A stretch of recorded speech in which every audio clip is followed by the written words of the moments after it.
In this lesson, we're looking at subtraction of whole numbers. We have already learned how to use the number line to add whole numbers. So what we're going to do right now is to also learn how to use the number line to subtract two or more whole numbers. But the first thing we will ask ourselves is, what do we mean by subtraction? Now, subtraction is a mathematical operator. The symbol we use for subtraction is a dash, something like this. We can also call it minus. That is when we have it in a number. Example, if you have something like 3, then we have the sign here, and we have something like 1 here, we say 3 minus 1. So that is the symbol here, that is the subtraction operator or symbol. Now, what does it mean when we say subtraction?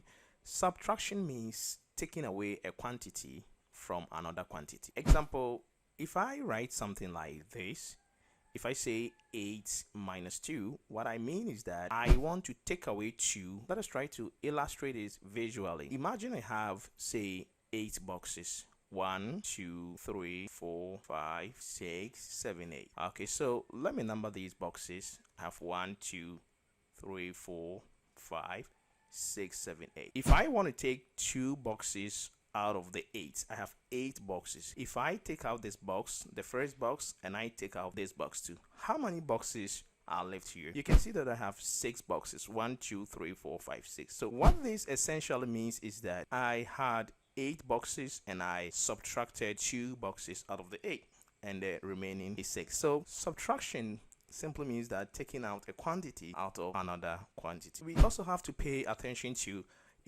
the numbers of the various terms that we have when we use the subtraction sign. Now, the first number that we see here on the left of the subtraction operator is called the mean one. And the number that is subtracted from the mean one is also called subtrahend.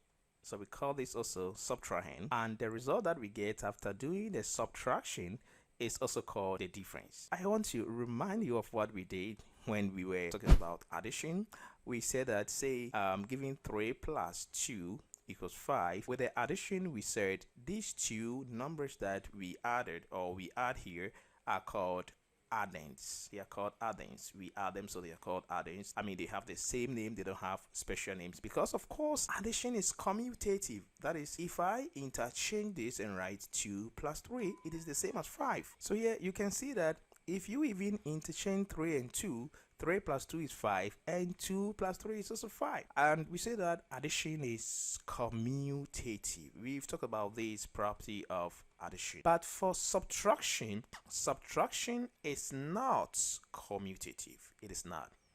And we will see that when you subtract 2 from 8, it is not the same as when you subtract 8 from 2. If you subtract 8 from 2, get an integer which is -6, which is not a whole number, and we will be getting to that. So for subtraction, the number that we subtract the other number from and the number that is being subtracted have different names. There is the number that we will be subtracting another number from, and that is called the mean one, and there is the number that we will be subtracting from that other number, and that is also called the subtrahend. And what we get eventually is what we call the difference here. But with the addition, the two numbers we add, irrespective of what comes first, we get the same answer. And 3 plus 2 is the same as 2 plus 3, and what we get as a result, we call it the sum. Our job here is to learn how we can use the number line to do this subtraction. What do you think is 8 minus 2? Of course, we have established that 8 minus 2 equals 6. But how did we get a 6? Let's look at the steps that we have to take to use the number line to do that. Now, at this point, you might think that, hey, that is too easy. Why do you even have to use the number line? Why can't you just subtract 2 from 8? But when we get to integers, you better understand why we had to study this, because it builds the foundation so that you understand the concepts behind this. So the first step, what you have to do is to draw your number line, then you identify the number that is the mean one, the one on the left. You stand there, point to the mean one, so you'll be on the mean one first, and then you move leftmost or to the left. You move left the number of times per the value of the subtrahend. So what I want to say here is that if the subtrahend is 2, it means that you move twice or 2 times. If it is 4, it means you move 4 times. So in this case, because we have the subtrahend to be 2, we are going to move 2 times. So what we do first is to draw the number line. So let's indicate our whole numbers 0, 1, 2, 3, 4, 5, 6, 7, 8.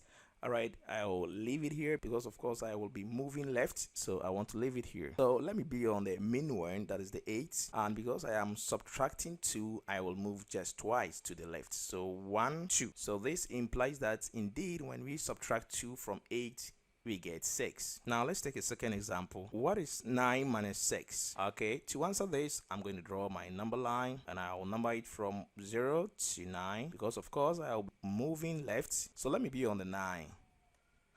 And I'll move 6 times to the left because the subtrahend is 6. I have to move 6 times to the left. So I'll have this from 9. 1, 2, 3, 4, 5, 6.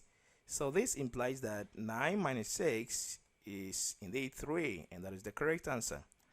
Last example here, subtract 7 from 90. What do you think it will be? So let me draw my number line. It's going to be quite long. So I have 0, 1, 2, 3, 4, 5, 6, 7, 8, 9, 10, 11, 12, 13, 14, 15, 16, 17, 18, 19. All right, let me get to 19 because of course I'll be moving left. I don't need what is left here, but let me show that it continues that way. From 19, because I am subtracting 7 in this case is my subtrahend because that is what I am subtracting from the 19, and the 19 is my mean one. So from 19 I move 7 times to the left and I have this 1, 2, 3, 4, 5, 6, 7. So this implies that 19 minus 7 equals 12. All right, as simple as that.